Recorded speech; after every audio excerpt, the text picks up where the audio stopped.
have the 2022 Toyota Tundra with the bucket seats. So it's got two separate seats and a middle console here.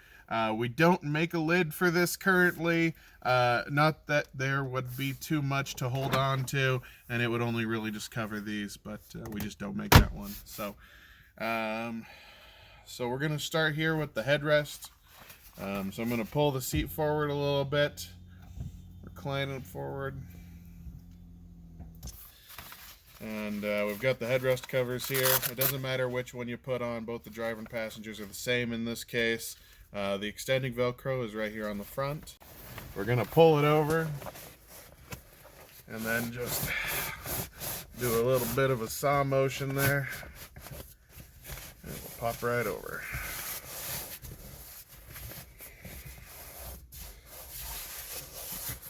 Okay.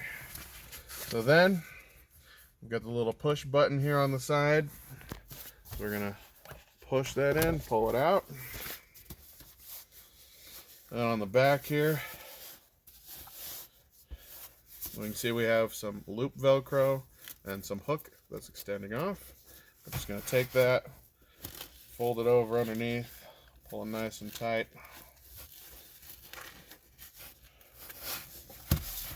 Headrest is on. Set that to the side. So on the back of your seat, you'll notice that this flap is not quite coming undone. It looks like perhaps on manuals this is removable and it makes the install even easier, but if you have electric seats, the elastics that are underneath here are wrapped around your wires and don't allow for it to be removed. So a lot of our action for the install is going to be sticking our hands behind this flap to attempt to get these covers on. Pulling your seat backwards, laying it flat, the more you do that, the more tension it relieves off this flap, and it just kind of makes it easier for you to stick your hand, further behind there as needs be. But that is just something you're going to have to deal with if you have electric seats. So next we're going to install the driver bottoms. You can tell the difference by the text on there. There's a DB, that is the driver bottom. It does matter which one you put on because they're mirrors of each other. So you're going to see these two little hooks here, buckles. We're going to pull them off. We're just going to toss them in the back and get back to them later. So I'm going to unhook all this Velcro.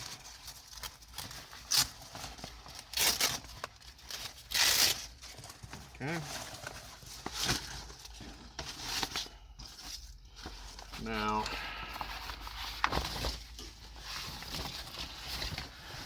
lay it on here. You can just kind of roughly get it on there. On this side, on the outside, there's plastic. We're going to want to get behind the plastic as much as we can. And just get this formed to the seat too. Okay, so now we've got this Velcro here on the outside. All right, so I'm stiffening up this Velcro here so that it can fit in between the plastic and the seat itself. This will be going right down in there. You can kind of see a hole right in here. That's where it's gonna go. So I'm gonna move that to the side. So I've got it stuck in here. It come popping out the bottom end of it. Now, kind of just suck all that in there. You just pull on it. You can see that sucks it all in there. And starts forming the rest of the seat to it.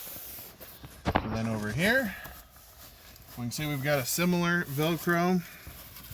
There is a hole that is in between the actual seat bottom and the rail that this seat slides back and forth on. That's where we're wanting to stick this into. It's kind of hard to see, but it's easy to feel like there's plenty of room, especially if your seats are up all the way. Then you got plenty of space to feel underneath there. Next, we've got the flap here. This is going to get tucked in between your backrest and your seat bottom. So I'm just going to take this. It is going to be tight. You're going to feel like maybe you can't get it through there, but you definitely can. Just work at it. You'll get her through.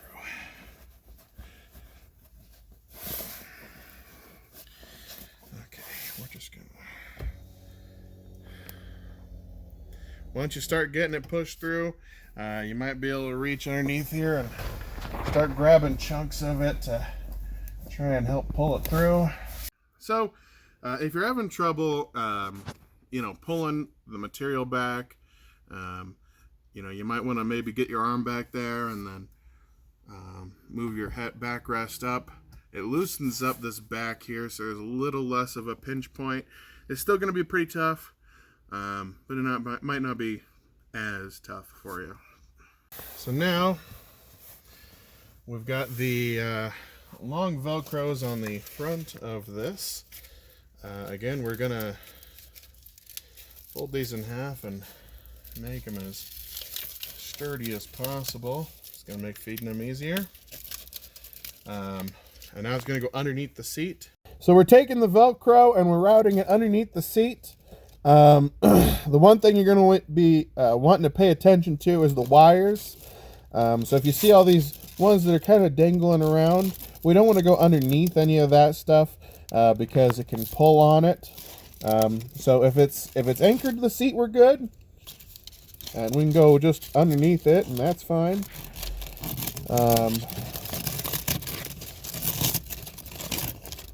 That one works out.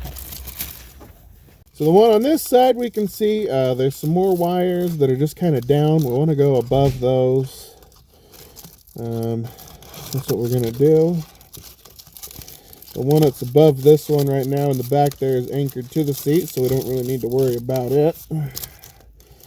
Okay. So you work the long Velcro from the front and try and reach it. So right now my back arm here is both holding down the back flap here, and it's holding on to the long Velcro from the front. Sometimes it can be hard to get kind of any leverage in here because you just don't have any room. So as for the back, I'm just pulling down on it as much as I can, and I'm sliding my arm down with it, or sliding the material down with it. And on the front, you can take where it's coming from down here, and you can yank down yourself here, which will give you a lot of extra leverage in the back there to make it tight. There we go. I'm going to attempt to do the same with the other side. Just make sure you don't pin in. There's a wire that's coming out of the back of the seat. Make sure you don't pin that. And get it connected to the back of that cover there. So you can see just in that, I'd already tightened it up a lot. So now we want to connect the Velcros that are coming in from the sides. Pretty similar method here. So I'm going to just give this one last tug there. You can see that. It's a little easier to get this one because it's already coming in from the side. So I can just reach on over to it. And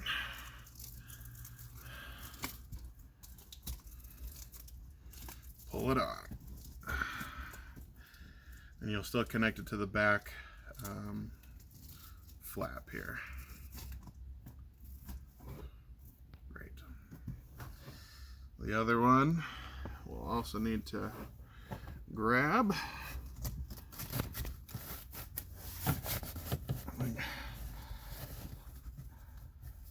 Now we're going to move this up a little bit. I'm going to move it back because we got to connect the buckles now that are underneath the seat. Those buckles that we had before need to now be connected to some metal. The springs that are pushing your seat up, the cushion. So we're going to need to connect to those and then connect them to that same back strip of Velcro. Alright, so I'm putting these Velcros on just from the back side. The metal that it hooks to is just right in front of the flap. The flap is so far underneath there, the only way to install these things is from the side. So I'm just putting the buckles on right now where I can kind of feel and reach, get them into position.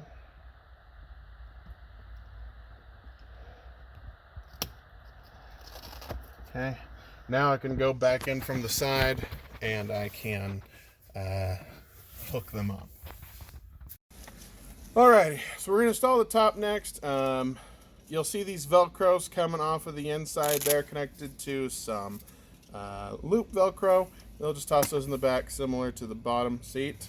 You can tell the difference between the driver and passenger because they'll either say DT, PT, which is passenger top, driver top, or your driver top will always have the label on it. It's important to get the correct seat on the correct one because we do make our covers airbag accessible, so your airbag is able to bust through it. So you want to make sure you get them on the right side, otherwise it might block your airbag and it won't fit right. So we're going to take it and we're just going to move the seat forward real quick, at least lean it forward anyways. Then we're going to take it and we're going to pull it over the top.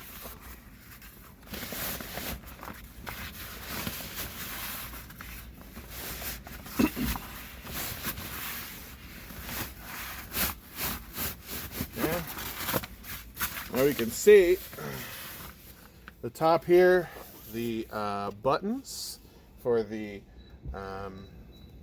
headrests is sitting on this side.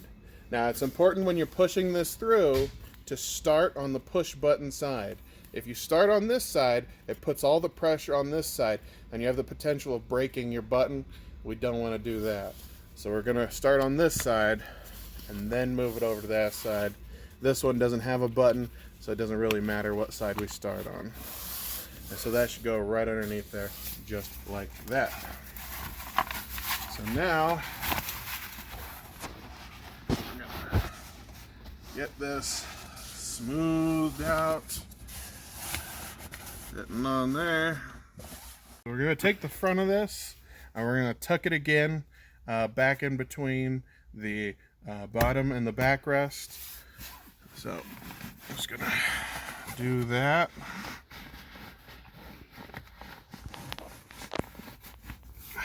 Again, it's gonna be a little tight,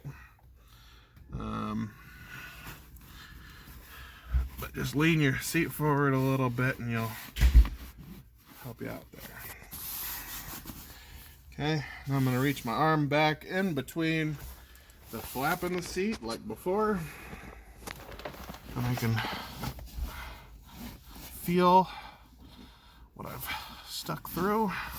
Okay, so similar to the bottom seat, you do have these little buckles. It is easier to hook them up and get them ready for you to stick your arm in between the flap and the seat to get that hooked up. Now the Velcros from the front of the seat are sitting in these corners, so that's where we're aiming for, is some metal that is in these two corners. So okay, so I got that one there. I got this one. So make sure these are folded backwards, the way they don't accidentally connect to the fuzz on the seat. And now I'm going to move the seat forwards. Reach my arm between there, and you'll just want to pull on the cover and connect those hooks, those buckles, to the fuzz that we saw us disconnecting them to originally off the front of the backrest. So, Now you will experience a bit of a bubble here.